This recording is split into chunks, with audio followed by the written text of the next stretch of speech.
How to use Google AI Studio API Full Guide 2026. Hello everyone. In this video, I'll show you how to use the Google AI Studio API step by step. If you want to build AI apps, chatbots, automation tools, or integrate Google's Gemini models into your own projects, this guide is for you. First, open your web browser and go to Google AI Studio.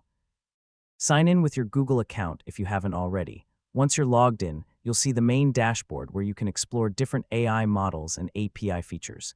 Next, you'll need an API key. Click on the *Get API Key ** option, create a new API key if you don't already have one, and copy it to a safe place. You'll use this key to authenticate your applications.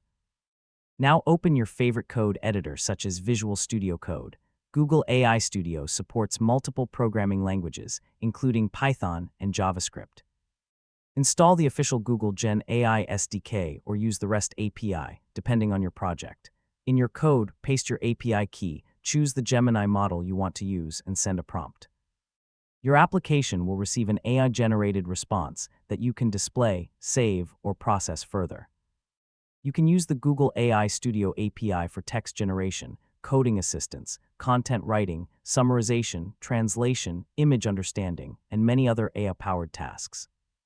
Be sure to keep your API key private and never expose it in public repositories. That's how easy it is to use the Google AI Studio API in 2026. If this tutorial helped you, don't forget to like this video, subscribe to the channel, and turn on notifications for more Google AI Studio tutorials.